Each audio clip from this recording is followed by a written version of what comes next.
Chapter 6, 1995, First Money. 1995, Beer Bottles. Pushkin, Lifts and Grammar. I had bigger fish to fry. A real man needs money, a lot of money, for crisps, Chupa Chups, and a little later for the collectible Teenage Mutant Ninja Turtle stickers. Cheburashka beer bottles were the answer to our meaningless summer existence and the absence of any pocket money. It made us a little more confident and even more grown up. It was fun. First of all, we had to know where to look for these bottles, stalls, bins, bushes and pubs. We were a valiant eco-squad scouring the whole neighbourhood. Sometimes we even wouldn't let one bottle split our grasp. We'd sit and wait for someone drinking a bottle to finish it to the end before giving us the empty glass. But finding or taking the bottles is only half the battle.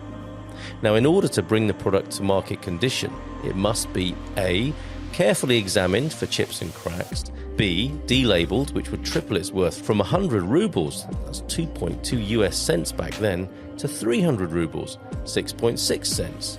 I remember the banknote itself, a blue 100 ruble note from 1993. And C, freed of any rubbish or drunken slugs that might be stuck inside. We often washed them out in puddles or rivers, and we only ever noticed the chips or cracks when we took them to the place where you can give bottles back in exchange for money. However, on a good day, each boy could earn about 3,000 rubles, 66 US cents, which at that time was a pretty decent wage for boys of 10 and 11. I remember the first purchase I made with this money, a bag of crisps. I didn't even get to enjoy that moment when you open the packet because the bottom burst and the contents fell out onto the ground into the dirt. I was terribly annoyed, didn't know what to do with myself for the rest of the evening, but the next day I felt better. 1995, tutor. We also earned money through a tutor. Stupid kids, a tutor is a source of expense. It's actually a source of income. Take money from your parents, get ready to go to the tutor, head off on your way, and then don't go. Bunk off, it's easy peasy. There were no phones, WhatsApp or other messengers. There was no way to check where your child was, and why would you need to? This is a good, intelligent, well-mannered boy we're talking about. I only did it a couple of times, but boy did I turn myself inside out over it. I bought a toy gun with plastic bullets, stickers, crisps and so on and so forth. I felt I needed all of those things to be happy. I also didn't like doing this because eventually I got to asking myself, why should I have to do this? There is some kind of cosmic questioning in this, as it seems to me. The law of conserving lazy energy. The tutor, by the way, was for English. Oh, I'm so tired of this English-chinglish in my life. Apparently all these plastic bullets I bought flew off to my karma. The crisp was stuffed into my mouth and the stickers were pasted over it. And even now, when I'm translating this book myself, I'm using the Yandex translator and a dictionary of English phrases because I don't even know half of all of these words.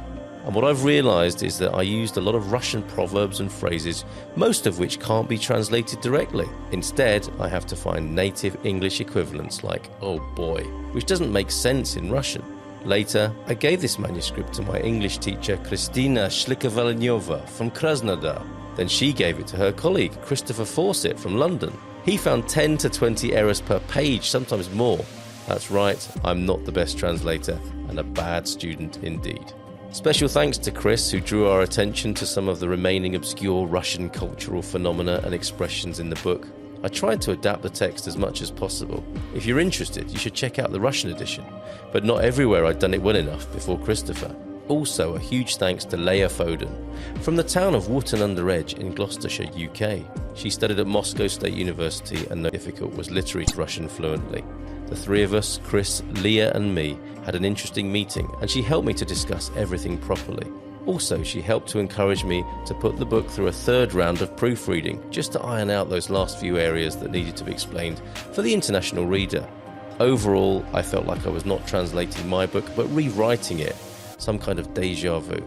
Especially difficult was literary translation, but about this a little bit later. 1996, non-ferrous metal, a military base and a railway car. It seemed too risky to earn money from absenteeism. Me and the lads out in the yard came up with the idea of looking for non-ferrous metal. There were three of us, Evgeny, Alexei and me. We didn't want to look for a long time because we needed money, not adventure, so we decided to look at the military base. Now I can laugh about it, but at that time this idea did not seem even remotely risky or unusual to us. It didn't even qualify as an adventure. We regularly went to this base to catch minnow fish. Nowadays, the Russian army is mighty, powerful, and demands respect. But back in those days, the 90s, well, it was a difficult time for Russia. More havoc than with these little sanctions they release these days. I had the great honour of being the lookout. I was covering my business partners, so to speak. So I'm on lookout duty, keeping my eyes open. Gradually, I began to look at a huge antenna.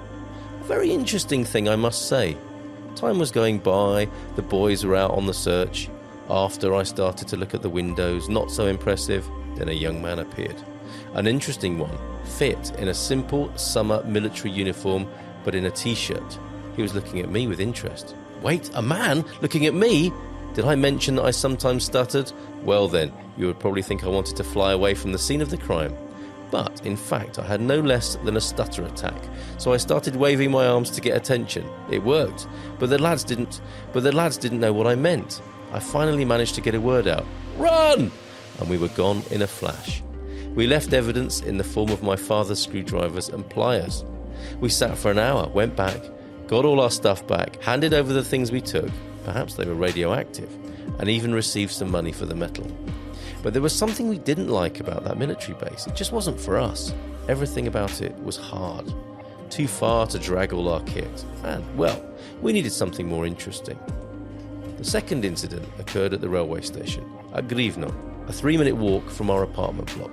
Railway cars with non-ferrous metal pressed into cubes sometimes are parked there, even now. We climbed up, began to throw bits of metal off until somebody came running, blowing a whistle. How kind of him. It meant I didn't need to shout and raise the alarm myself. What the guys managed to take, they threw into the bushes, and we all jumped over the fence to the industrial site. We sat for a while, went back and hid it better. A week later, we brought it all back. Both episodes turned out to be almost unprofitable, with unnecessary adventures. We decided not to collect metal anymore, too troublesome. 1996, bench for grannies. Well, since non-ferrous metal was not our cup of tea, tried twice with many difficulties, we thought over our next steps. We needed something smarter. We decided to sit in the yard and think about everything. We got together, but there was nowhere to sit. It's funny, because it's usually our grandmothers that like to gather on a bench to gossip. But unfortunately, someone had broken the old bench the day before. That was a business idea. We needed to rebuild a bench for the grannies and get a legitimate monetary reward. We would only need nails and planks. We had nails, but we needed the second bit. No time to discuss. We all knew where to find it. The industrial zone just near the station. We climbed in, searched around, found what we needed and took it. What was that barking? I managed to run from dogs while carrying the boards, threw the boards over the fence and climbed over themselves. Not one of us got lost, bitten or caught. Unbelievable. We built a bench and invited the grannies. Sighs of relief and pats on the back all around. What good lads, so caring, they would say. Our boys' hands are made of gold, real men. And so on and so forth. They sat down on the new bench and resumed their gossiping as usual. It's like they forgot about us. Of course, we had had a lot of experience by then, but we were still too scared to ask for money. After some time, we decided to ask one of the parents to help us. We got our money at last, but it was such a pitiful sum that we were pretty much speechless. Well, perhaps we should have agreed on the terms and conditions beforehand, including the fee. 1996, sawing a tree branch. So these were our main jobs at the time. All of us working together as a group of mates. But one day, I was given some hack work from my neighbours in flat 6. All I have to do was saw a branch off a tree and I would get, wait for it, a whole bar of chocolate. That was unheard of in those days. The deal was so easy that I already considered it done. I somehow climbed up, somehow cut it down, somehow got back down. Well, that's it. You now have a wonderful view from your window. Chocolate, please, I said proudly. You'll receive the chocolate tomorrow, they replied. And the next day I got the same. And the next day, and forevermore. Summer came to an end. Nadia from flat 6 went back to her husband up north in Murmansk, and that was that. Wow. Well, I should not only have negotiated in advance, but also have taken a prepayment or something. Nadia has not visited us since the late 90s and in fact hasn't been anywhere near our region. But if I see her again, I'll demand my chocolatey fee with interest. 1999. underground. One summer, I decided to try my hand at busking in the Moscow metro. I got my guitar from home, said that I was going to visit a friend, and set off to earn some money. Arriving in the centre, I chose a changeover station at random and sat down to play.